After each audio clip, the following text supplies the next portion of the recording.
الحمدللہ رب العالمین، الصلاۃ والسلام علی رسولہ الامین وآلہ واصحابہ اجمعین والعاقبۃ للمتقین۔ معزز خواتین حضرات، السلام علیکم ورحمۃ اللہ وبرکاتہ۔ اعوذ باللہ من الشیطان الرجیم، بسم اللہ الرحمن الرحیم۔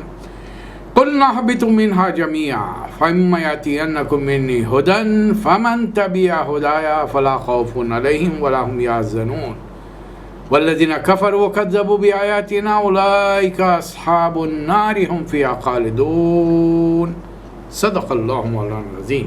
محترم خواتین حضرات، یہ جو سیرت النبی صلی اللہ علیہ وسلم کا سلسلہ آپ کی خدمت میں پیش کیا جا رہا ہے، اس کا ایک خاکہ آج میں آپ کے سامنے رکھنے کی کوشش کروں گا۔ اللہ تعالیٰ نے ایک خاص مقصد سے، جو وہی جانتا ہے کہ کیا مقصد تھا، کائنات بنائی، بے شمار مخلوقات پیدا کی، فرشتوں کو تخلیق کیا، جنوں کو بنایا، پھر دنیا کی مٹی لے کر پہلے انسان حضرت آدم کی تخلیق کی گئی۔ کائنات اللہ نے کن فرما کر بنائی، کوئی چیز سوائے اللہ کے پوری کائنات میں موجود نہیں تھی۔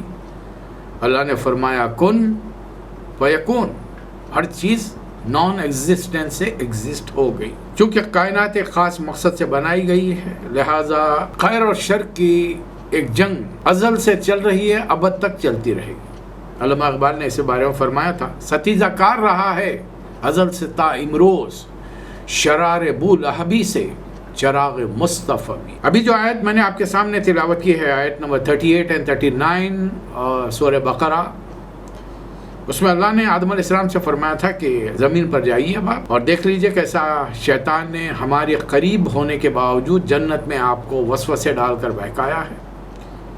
چونکہ آپ نے دنیا کا انتظام سنبھالنے کا ایک ارادہ اور ذمہ داری قبول کی ہے، ہم آپ کو زمین کا خلیفہ بنا کر بھیج رہے ہیں، آپ کی نسل انسانی کو۔ لیکن بگاڑ آتا رہے گا، شیطان کے وساوس رہیں گے، دنیاوی رنگینیاں رہیں گی، انسانی نفس مجبور کرے گا، اور جب کبھی آپ کی نسل میں بگاڑ آئے گا، ہم پیغمبروں کو، کتابوں کو نازل کریں گے، جو لوگ ان کی پیروی کریں گے ان کے لیے کوئی رنج غم کا مقام نہیں۔ اب رہی بات جن لوگوں نے مخالفت کی اور نبیوں کو جھٹلایا، اللہ کی تعلیمات کا انکار کیا، کتابوں کا، تو ان کے لیے دردناک عذاب ہے۔ سلسلہ حضرت آدم علیہ السلام سے شروع ہوا۔ اللہ تعالیٰ کے نزدیک اب دنیا کے خاتمے کا وقت قریب ہے، اس لیے اللہ تعالیٰ نے خاتم النبیین حضرت محمد مصطفیٰ صلی اللہ علیہ وسلم کو روانہ فرمایا۔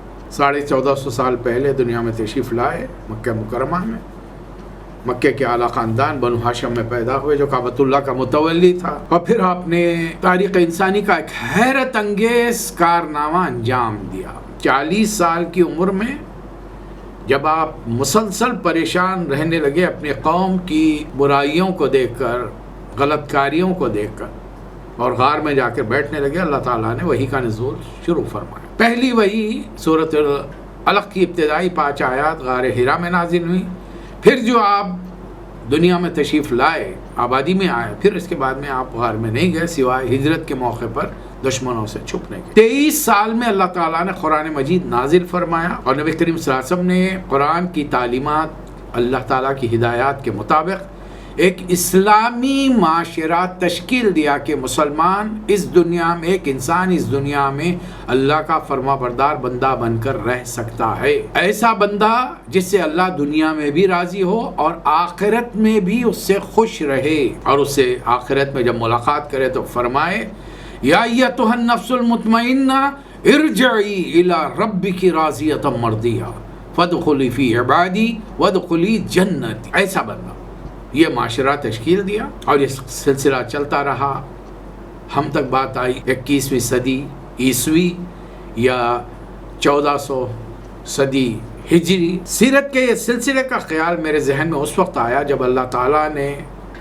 اپنے وطن سے دور گلف میں مسقط کے مقام پر دین کو سمجھنے کا، سیکھنے کا موقع عنایت فرمایا۔ مختلف تفاسیر، مختلف تراجم پڑھے، کچھ دینداروں کا حلقہ تھا، ان کا نظریہ وہی نظریہ تھا جس کا اللہ تعالیٰ نے قرآن مجید میں ذکر کیا ہے کہ نبیوں کو کیوں بھیجا ہے ہم نے دنیا میں، والذی ارسل رسولہ بالہدی ودین الحق لیظہرہ علی الدین کلہ ولو کرہ المشرکون۔ یہ نظام زندگی اللہ کا بھیجا ہوا، دنیا کے تمام ہر ازم پر، ہر اسکول آف تھاٹ پر، ہر فلسفی پر غالب ہو کر جاری و ساری ہو جائے۔ نبی صلی اللہ علیہ وسلم نے تو جاری کر کے بتایا۔ اب یہاں پر مسئلہ ہمارے ساتھ تھا، ان دینداروں کے ساتھ مل کر ہم نے بھی پہلی مرتبہ جرأت اور ہمت سے کام لیا، اور جو مطالعہ کیا تھا رسول اکرم صلی اللہ علیہ وسلم کی ہدایت کی روشنی میں، مبلغ انی ولو آیا، لوگوں کے سامنے درس قرآن شروع کیا۔ 2-2 سال تک ایک کیمپ میں جانے کے بعد، مختلف مقامات پہ جانے کے بعد محسوس ہوا کہ لوگوں کی دلچسپی قرآن میں نہیں، اور انہی دنوں کچھ کتابیں اللہ کے فضل و کرم سے ایسی مطالعے میں آئیں کہ ایک ذہن میں خاکہ بنا کہ ایک رسول اللہ علیہ وسلم کی سیرت کو قرآن کی روشنی میں پیش کیا جائے، اس لیے کہ مسلمان لاؤبالی سے ہی، لاپرواہ سے ہی، دین سے بیگانہ دور سے ہی، لیکن ایک خاص بات اس میں ہے کہ اپنے نبی سے بہت زیادہ محبت کرتا ہے، چاہے وہ انتہائی اعلیٰ درجے کا پڑھا لکھا آدمی ہو، بڑے مرتبے منصب پر فائز ہو، یا دیہات میں جنگل میں گاؤں میں رہنے والا کوئی دیہاتی۔ جیسے ہی کسی سے سنے گا محمد صلی اللہ، اس کے زبان سے نکلے گا صلی اللہ علیہ وسلم، حالانکہ دیکھا نہیں ہے اس نے، لیکن اس کے باوجود اگر اسے معلوم ہو کہ کسی نے کوئی نبی کریم صلی اللہ علیہ وسلم کی شان میں گستاخی کی ہو، مرنے مارنے تیار ہو جائے۔ اس کے باپ کو کچھ کہہ لیجئے نظر انداز کرے گا، ماں کو کہہ لیجئے نظر انداز کرے گا، اس کو برا بھلا کہیے، شاید خاندان قبیلے کو برا کہیے، نظر انداز کرے گا۔ رسول اللہ علیہ وسلم کی شان میں کوئی مسلمان گستاخی سننا بھی برداشت نہیں کر سکتا۔ آپ کو قصہ یاد ہوگا آزادی سے پہلے کا، عالم الدین قصاب تھا۔ جب پتہ چلا کہ کسی نے رسول اللہ علیہ وسلم کی شان میں گستاخی کی ہے، اسے سمجھ میں نہیں آیا، گھر نہیں گیا، وہ شام میں واپس جا رہا تھا، راستے میں کسی نے جلسے کو ہوتا ہوا دیکھا، وہاں پہ اندازہ رہا کیا ہو رہا ہے۔ لوگوں نے پوچھا کیا ہو رہا ہے، کیوں جمع ہے یہاں پہ؟ بتایا گیا کہ کسی نے رسول اللہ علیہ وسلم کے خلاف ایک کتاب لکھی ہے، رنگیلا رسول کے نام سے۔ اب وہ گھر جانے کے بجائے اس سے تحقیق کرتا ہوا کہ لکھنے والا کون ہے، کہاں رہتا ہے، جا کر گھر کے پاس بیٹھ گیا۔ صبح وہ شخص جب گھر سے نکلا تو اس پر اسے ختم کر دیا۔ یہ مسلمانوں کے ساتھ اہم ترین کیفیت ہے جو اپنے رسول سے نسبت ان کی جڑی ہوئی ہے، اور دنیا والے اس سے خوف زدہ ہیں۔ تو یہ جب خیال ذہن میں آیا تو کتابیں سامنے تھیں، ایک خاکہ بننے لگا۔ قرآن مجید کے نزول کے ترتیب، سوروں کی ترتیب کیا ہوگی، اس کے پیش نظر ایک بات بنائی گئی، ایک قصہ رسول اللہ علیہ وسلم کے حیات مبارکہ کو قرآن کے ایک ایک سورے کی روشنی میں ایک قصے کی شکل میں ڈھالا گیا، اور یہ قصہ آج آپ کی خدمت میں پیش ہے۔ اب جن کا ذکر ہے، جس کا تذکرہ ہے، اس کے بارے میں تو صرف یہی میں اتنا ہی کہہ سکتا ہوں کہ وہ تو وہ ہیں، تمہیں ہو جائے گی الفت مجھ سے، ایک نظر تم میرا محبوب نظر تو دیکھو۔ یہ ہے نبی کریم صلی اللہ علیہ وسلم کی شان۔ اللہ تعالیٰ حضور اکرم صلی اللہ علیہ وسلم کے بارے میں قرآن میں قسم کھاتا ہے آپ کی عمر مبارک کی، لعمرک، آپ کے اخلاق کے بارے میں فرماتا ہے وَإِنَّكَ لَعَلَىٰ خُلُقٍ عَظِيمٍ۔ اپنے بارے میں جب فرمایا کہ میں رب العالمین ہوں، تو رسول اللہ علیہ وسلم کے بارے میں فرمایا وَمَا أَرْسَلْنَاكَ إِلَّا رَحْمَةً لِّلْعَالَمِينَ۔ یہ تو اللہ کی تعریف ہے۔ رسول اللہ علیہ وسلم نے کیا فرمایا؟ لَا يُؤْمِنُ أَحَدُكُمْ حَتَّىٰ أَكُونَ أَحَبَّ إِلَيْهِ مِن وَالِدِهِ وَوَلَدِهِ وَالنَّاسِ أَجْمَعِينَ۔ تم میں سے کوئی شخص مومن نہیں ہو سکتا جب تک کہ مجھ سے ایسے محبت نہ کرے جیسے اپنے باپ سے بڑھ کر، اپنے بیٹے سے بڑھ کر، اپنے دنیا کے تمام انسانوں سے بڑھ کر۔ اب اس محبت کے بارے میں مختلف علماء اکرام نے، شعراء اکرام نے کیا کیا فرمایا عربی میں؟ بلغ العلا بکمالہ، کشف الدجا بجمالہ، حسنت جمیع خصالہ، صلوا علیہ وآلہ۔ اور بتانے والے نے تو ایک فقرے میں کروڑوں انسانوں کے دل کی بات کہہ دی، بعد از خدا بزرگ توئی قصہ مختصر۔ رسول اللہ علیہ وسلم کی شان ایک فقرے میں ادا ہونا تو یہ جملہ کافی ہے۔ ہمارے اردو والے بھی پیچھے نہیں رہے ہیں، علامہ اقبال آپ کے سامنے ہیں، فرماتے ہیں وہ دانائے رسول، وہ دانائے سبل، ختم الرسل، مولائے کل، جس نے غبار راہ کو بخشا، فروغ وادی سینہ، نگاہ علم و عرفاں میں وہی اول وہی آخر، وہی قرآن وہی فرقان وہی یاسین وہی تا۔ اب ایسی ہستی کا جب تذکرہ ہو تو پھر بات تبھی کچھ کہنا پڑتا ہے، لہذا سیرت نبی صلی اللہ علیہ وسلم کے شروع کرنے سے پہلے تمہیداً کائنات کیسے بنی، نان ایگزسٹنس سے ایگزسٹ کیسے ہوئی، اس کی تفصیلات قرآن و حدیث کی روشنی میں رکھی گئی۔ پہلا جو پہلی تقریر ہوگی وہ ابتدائی کائنات کے موضوع پر ہوگی، پھر تمام مخلوقات، فرشتے، جن، پھر انس، اور پہلا انسان جس کو اللہ تعالیٰ نے خود نام دیا آدم علیہ السلام، جو پہلے پیغمبر بھی تھے، انہی کے نسبت سے ایک جوڑا ان کا بنا دیا گیا جو تمام انسانوں کی ماں حضرت ہوا ہے، ان کے واقعات قرآن اور حدیث کی روشنی میں۔ اس کے بعد میں لمبے عرصے تک کوئی پیغمبر لگتا ہے دنیا میں آیا نہیں، اور آیا تو اللہ تعالیٰ نے ان کا تذکرہ نہیں کیا۔ اس وقت تذکرہ کیا کہ ایک قوم میں جب شرک بہت بڑھ گیا، اللہ تعالیٰ نے ایسے پیغمبر کو بھیجا جس کی عمر کو اللہ تعالیٰ نے معجزہ بنا دیا۔ الف سنۃ الا 50 عاما، 950 سال تبلیغ، یہ حضرت نوح علیہ السلام۔ انسانوں نے اپنے جیسے انسانوں کو خدا بنا کر ان کی پرستش پوجا شروع کر دی تھی۔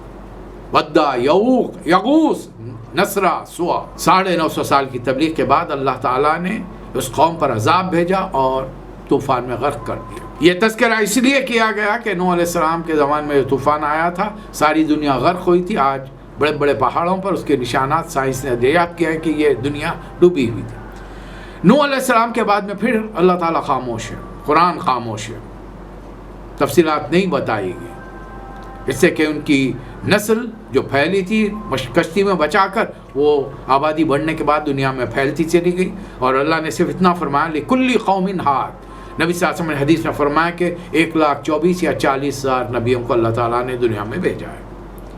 اب اس کے بعد میں جو اہم ترین پیغمبر کا ذکر ہے حضرت ابراہیم علیہ السلام۔ عراق میں پیدا ہوئے 5,000 سال سے پہلے، اور آج وہ شہر کھود کر برآمد کر لیا گیا۔ ابراہیم علیہ السلام کا تذکرہ اس لیے کریں گے کہ آج دنیا کی 3 بڑی قومیں حضرت ابراہیم علیہ السلام سے واقف ہیں، یہودی، عیسائی، مسلمان۔ پھر بنی اسرائیل کے 2 پیغمبروں کا ہم ذکر کریں گے، ابراہیم علیہ السلام کے دوسرے بیٹے کی نسل سے، اسحاق علیہ السلام، یعقوب علیہ السلام کی نسل سے جو 20 پیغمبر آئے، ان میں 2 اہم پیغمبر موسیٰ علیہ السلام اور عیسیٰ علیہ السلام۔ موسیٰ علیہ السلام کا تذکرہ اس لیے کہ اللہ نے معجزے، نئی کتاب، نئی شریعت دینے کے باوجود، اس قوم کی ہٹ دھرمی کے دیکھنے کے باوجود اللہ تعالیٰ نے آج بھی دنیا میں باقی رکھا، اس لیے کہ آخری جنگ مسلمانوں اور موسیٰ علیہ السلام کے امتیوں کے درمیان ہو۔ عیسیٰ علیہ السلام کا تذکرہ اس لیے کیا کہ آج ساری دنیا کی ایک بڑی تعداد ان کے فالوورز پر مشتمل ہے، اور جب تک محمد صلی اللہ علیہ وسلم کے امتی ان کے ساتھ انٹر ایکشن نہیں کریں گے، انٹر ڈائلاگ نہیں کریں گے، ان کو اپنے ساتھ نہیں ملائیں گے، موسیٰ علیہ السلام کے امتیوں پر فتح پانا مشکل ہے۔ اب یہاں سے نبی کریم صلی اللہ علیہ وسلم کے سیرت کا سلسلہ شروع ہوگا۔ اس سے پہلے کہ سیرت شروع ہو، دنیا کے حالات کیا تھے، پوری دنیا کا ماحول کیا تھا، اطراف و اکناف کے علاقوں میں کیا کیا صورتحال تھی، پھر رسول اللہ علیہ وسلم کی پیدائش سے لے کر 40 سال اہم واقعات آپ کی زندگی کے، اور یہاں سے 40ویں سال جب پہلی وحی اتری، یہاں سے قرآن کا ہمارا سلسلہ شروع ہوتا ہے۔ اصلی اب تک جو تھا وہ تمہید تھا، پریفیس، فورورڈ، دیباچہ، ابتدائی کلمات، آپ جو چاہیں نا۔ سیرت اب یہاں سے شروع ہوتی ہے، جس کا میں نے انگریزی ٹائٹل دیا سیرت ان قرآن۔ اب اس میں غار حرا میں تشریف فرما ہے، راتوں رات رمضان کا مہینہ ہے، آخری دہ کی طاق راتوں میں سے کوئی رات ہے جس کو اللہ نے لیلۃ القدر فرمایا۔ جبرائیل کو بھیجا پہلا پیغام دے کر، اقرأ باسم ربک الذی، قرآن نازل ہونا شروع ہوا۔ اب کس ترتیب سے نازل ہوا ہوگا؟ ویسے ادباً آپ سے گزارش کرتا چلوں کہ یہ سمجھنے سمجھانے کے لیے، خاص طور پر آج کی نوجوان نسل جو انگریزی میڈیم کی تعلیم یافتہ ہے، اس کے لیے ہے۔ یہ بحث و مباحثے کے لیے نہ میں اپنی تقریروں سے یہ ثابت اور پروف کرنے کی کوشش کر رہا ہوں کہ میں نے جو چیز پیش کی وہی حق ہے۔ ایک طالب علمانہ کوشش ہے، اسی نقطۂ نظر سے اسے جانچیے۔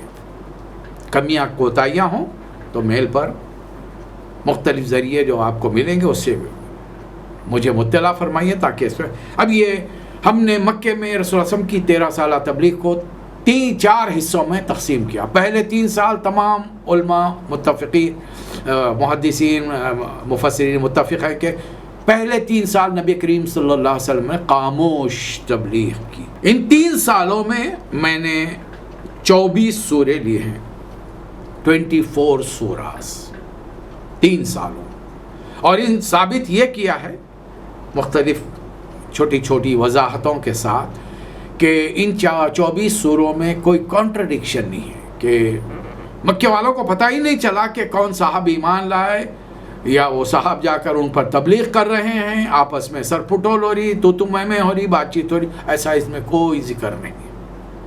چلیے دوسرا دور، یہ پہلا دور پہلی وحی سے لے کر ابتدائی 3 سال، تو اس میں ایک اچھا خاصا مسلمانوں کا خاموش تبلیغ کے ذریعے گروپ تیار ہو گیا، تقریباً 120 سے 130 افراد۔ اب دوسرا دور شروع ہوتا ہے 4تھے سال کے شروع سے لے کر 6ٹھے سال کے اختتام تک۔ اب اللہ کا حکم آ رہا تبلیغ کیجیے، لیکن پروسیس میں، اسٹیج میں، پہلے گھر والوں کو، پھر رشتہ داروں کو، پھر دنیا والوں کو۔ اسلام کی خالص دعوت کا استقبال کیسے کیا گیا، صحابہ اکرام کے ساتھ کیا معاملات پیش آئے، ہنسی مذاق، دل لگی، ٹھٹے، فقرے بازی، جوکس کٹ کیے جا رہے ہیں، اس کے بعد میں مالی نقصان پہنچایا گیا، والدین کا پریشر آیا، آخر میں جسمانی اذیتیں دینی پڑی۔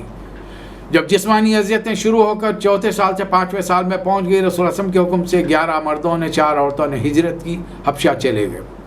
سوروں کا نزول چل رہا ہے، ظلم و ستم اور بڑھ گیا، مکے والوں کو اور شدید غصہ آ گیا کہ ہمارے اپنے ہم کو چھوڑ کر چلے گئے۔ ان کا غصہ رسول اللہ صلی اللہ علیہ وسلم پر ہے، لیکن رسول اللہ صلی اللہ علیہ وسلم کے ساتھ کوئی بدتمیزی اس لیے نہیں کر سکتے، آپ کا قبیلہ اور قبیلے کے سردار حضرت ابو طالب آپ کی پشت پر کھڑے، اور آپ کی زوجہ محترمہ صدیقۃ الکبریٰ حضرت خدیجہ رضی اللہ تعالیٰ عنہ، جن کے بہت مالدار خاتون تھی، مکے پر کافی اثرات تھے ان کی تجارت کے سبب، ان کا ایک روب داب تھا، اس لیے کوئی رسول اللہ صلی اللہ علیہ وسلم کے ساتھ بدتمیزی کی جرت نہیں کر سکتا۔ صحابہ کے ساتھ ظلم و ستم ہو رہا ہے۔ آخرکار 6ٹھے سال دوبارہ ہجرت حبشہ ہوئی، ایک بڑی تعداد، مکے کی 5-7 ہزار کی آبادی میں سے 100 افراد مکہ چھوڑ کر چلے گئے۔ اس سال کے اختتام پر 6ٹھے سال کے 2 بڑی ہستیاں اسلام قبول کرتی ہیں، حضرت حمزہ، حضرت عمر بن خطاب رضی اللہ تعالیٰ۔ بہرحال اس دور میں میں نے 32 سورے لیے، 32، 25 اور 32، 57، یعنی نمبرنگ کے اعتبار سے میں نے آدھا قرآن مکمل کر لیا، نمبرنگ کے اعتبار سے۔ آئیے اب تیسرا دور مکے میں کا شروع ہو رہا ہے، 7ویں سال سے لے کر 10واں سال، 4 سالوں پر مشتمل ہے۔ 7ویں سال کے شروع میں اللہ تعالیٰ نے رسول اللہ صلی اللہ علیہ وسلم کو اطلاع دی کہ مکے والے آپ کے خلاف چال چل رہے ہیں۔ رسول اللہ صلی اللہ علیہ وسلم نے فوری دعا فرمائی، اے اللہ قحط سالی بھیج۔ قحط سالی آ گئی، مکے کے سرداروں نے آپ کے پاس حاضر ہو کر درخواست کی، آپ نے دعا کی، قحط سالی دور ہوئی۔ اس کے جواب میں انہوں نے رسول اللہ صلی اللہ علیہ وسلم کے قبیلے کا بائیکاٹ کر کے کعبۃ اللہ کی دیوار پہ وہ اگریمنٹ لکھ کے لگا دیا۔ حضرت ابو طالب نے پورے قبیلوں کو لیا، بنو مطلب کو اور بنو ہاشم کو، اور شعب ابی طالب کی گھاٹی میں اتر گئے۔ 7ویں سال سورے اتر رہے ہیں، 8ویں سال، 9ویں سال کے تقریباً اختتام پر یہ دیمک کے اس معاہدے کو چاٹ جانے کی وجہ سے یہ سلسلہ ختم ہوا، اور نبی کریم صلی اللہ علیہ وسلم دوبارہ واپس آ کر گھر میں رہنے لگے۔ 10ویں سال رسول اللہ صلی اللہ علیہ وسلم کو صدمے پر صدمے ملے، آپ کے چچا حضرت ابو طالب کا انتقال ہو گیا، آپ کی زوجہ محترمہ حضرت خدیجہ رضی اللہ تعالیٰ عنہا کا انتقال ہو گیا۔ یہ عام الحزن، غم کا سال۔ اس سال آپ طائف گئے، طائف والوں نے جو حشر کیا وہ آپ کے سامنے پیش کیا جائے گا۔ اب یہاں پر میں نے تقریباً 17 سورے لیے ہیں ان 4 سالوں میں۔ اب آخری دور 11 سے لے کر 13، اب یہاں پر میں 16 سورے میں نے یہاں پر لیے ہیں۔ جملہ مکے کے 13 سالہ دور میں نے 90 سورے لیے، 90 سوراز۔ اب یہ 11 سے لے کر 12 تک اللہ نے رسول اللہ صلی اللہ علیہ وسلم کو بتایا، جنوں کو بھی ہم نے آپ کی طرف متوجہ کیا، آپ ان کے بھی رسول ہیں۔ پھر پیغمبر کے کچھ 3 سورے نازل فرمائے تاکہ رسول اللہ صلی اللہ علیہ وسلم کی تربیت ہو سکے۔ پھر ایک موقع پر جا کر اللہ تعالیٰ نے نبی کریم صلی اللہ علیہ وسلم کو 12ویں سال عرش پر بلا لیا، معراج النبی واقع ہوئی۔ پہلی عبادت 12 سال میں نماز فرض ہوئی۔ واپس آنے پر سورہ بنی اسرائیل میں اللہ تعالیٰ نے رسول اللہ صلی اللہ علیہ وسلم کو ہجرت کی دعا سکھائی۔ مکے والوں نے سازش کی، دن طے کر لیا اور آپ کو قتل کرنے کا فیصلہ کیا۔ اللہ کا حکم آیا، رسول اللہ صلی اللہ علیہ وسلم نے یاسین تلاوت کرتے وقت مکے سے ہجرت کی، مدینہ چلے گئے۔ 90 سورات یہاں پر ہم مکمل کرتے ہیں۔ مدینہ منورہ پہنچے۔ مدینہ میں استقبال نہ صرف بحیثیت رسول ہوا، بلکہ آپ نے اطراف و اکناف کے جو مختلف قبائل سے اگریمنٹ کیے، اس کی روح سے آپ مدینہ منورہ کے بے تاج حکمران بن گئے۔ قریش مکہ کو یہ چیز کھل رہی تھی، انہوں نے بڑی کوششیں کی۔ رسول اللہ صلی اللہ علیہ وسلم نے اب ایک نیا اپنا انداز بتایا، بہت ساری چیزوں کو آپ نے انٹروڈیوس کیا، اور ایک نیا طریقہ کار آبادیوں کا طے پایا. قرآن کے سوروں کا نزول چل رہا ہے. دوسری ہجری میں مکے والوں نے حملہ کر دیا. 1000 رسول سم نکلے 313 کو لے کر مقابلے کے لیے کہہ رہا ہوں میں, مقابلے کے لیے. جنگ بدر ہوئی, اللہ نے فتح نے. اب اسلام صرف ایک مذہب, عقیدہ, ڈاگما نہیں رہا, اسٹیٹ بن گیا. اللہ تعالیٰ نے اب سورہ نازل فرمانے شروع کیے جن میں اسلامی معاشرے میں مسلمان رہنے والے انسانوں کا کیا رویہ, اٹھنا بیٹھنا, چلنا پھرنا, عبادات, رسومات, لین دین, معاملات, صلح, جنگ, شادی بیاہ, طلاق, ایک ایک زندگی کے شعبے سے متعلق تعلیمات دینے شروع کی. دشمنوں سے برداشت, دشمنان اسلام سے برداشت نہیں ہوا, مسلسل جنگیں ہوں گے, آپ کو جان کر تعجب ہوگا. مکے کے 10 سالہ دور میں 128 جنگیں ہوئیں, جن میں سے تقریباً 27 یا 28 میں نبی کریم صلی اللہ علیہ وسلم نے بنفس نفیس شرکت کی. اللہ نے ان میں سے چند جنگوں کا قرآن مجید میں ذکر کیا, اور سوروں میں باقاعدہ ہم نے ان سوروں کا تذکرہ کیا یہاں پر. اور یہ 10 سالہ دور میں نازل ہونے والے 24 سورے آپ کی خدمت میں ایک ایک سال کی تفصیل کے ساتھ انشاءاللہ, اور ان احکامات کے ساتھ جو اللہ چاہتا ہے کہ محمد صلی اللہ علیہ وسلم کے امتی اس کے حکم پر اور نبی کے طریقے پر عمل کر کے دنیا میں زندگی گزارے, تاکہ آخرت میں انہیں جنت کے نام سے سرفراز کیا جائے. آخری سال 10ویں سال نبی کریم صلی اللہ علیہ وسلم نے ہجرت یعنی حج فرمایا, حجۃ الوداع, اور عظیم الشان خطبہ دیا. اللہ تعالیٰ نے آپ کو خوشخبری دی, الیوم اکملت لکم دینکم واتممت علیکم نعمتی ورضیت لکم الاسلام دینا. دین مکمل ہو گیا. واپس آ رہے ہیں, آخری سورہ نازل فرما کر اطلاع دی کہ آپ کا مشن مکمل ہو گیا, آپ نے دین مکمل کر لیا ہے, اس لیے استغفار کیجئے. اس کا مطلب یہ ہے کہ آپ کی واپسی کا وقت ہے. 90 سورے مکمل ہوئے, مدینہ واپس آئے. حجۃ الوداع کے بعد چند مہینے آپ رہے. مزاج گرامی طبیعت روز ناساز ہوتی تھی, اور ایک وقت مقررہ آیا. یہ آخری کلمات کے ساتھ اللہم فی الرفیق الاعلی, اللہم فی الرفیق الاعلی, نبی کریم صلی اللہ علیہ وسلم اپنے رب سے جا ملے. یہ تھا قرآن مجید کے 114 سوروں کا تسلسل, جس کے اندر ہر مرحلے پر سیرت نبی صلی اللہ علیہ وسلم اور صحابہ اکرام کی زندگی کے واقعات, احادیث نبوی, اسلامی معاشرہ کیسے تشکیل پائے گا, آج ہمیں کیا کرنا, یہ تمام چیزیں آپ کی خدمت میں اس خاکے کی روشنی میں رکھی جائیں گی. اور میں یہ ثابت کرنے کی کوشش کر رہا ہوں, رسول اللہ علیہ وسلم صرف نماز, روزہ, حج, زکوٰۃ پڑھانے کے لیے, سکھانے کے لیے, یا پیدائش, شادی بیاہ اور موت مٹی کے طریقے بتانے نہیں آئے تھے. پوری ایک انسان کی زندگی میں, غریب ہو یا امیر ہو, جو دنیا میں معاملات درپیش آئیں گے, اس کے لیے ایک زندگی, نظام زندگی اللہ نے بھیجا ہے, جس کا نام ان الدین عند اللہ الاسلام. یہ انشاءاللہ آپ کی خدمت پیش کیا جائے گا. اللہ تعالیٰ مجھے اور آپ کو توفیق عطا فرمائے. میری دلی آرزو ہے کہ توجہ سے سنیں, اور کوئی بھائی یا بہن ایسی آگے بڑھے کہ اس کو اور مزید فردر ڈیولپ کرنے کے لیے, بہترین انداز میں پیش کرنے کے لیے اپنے آپ کو تیار کرے. وآخر دعوانا ان الحمد للہ رب العالمین.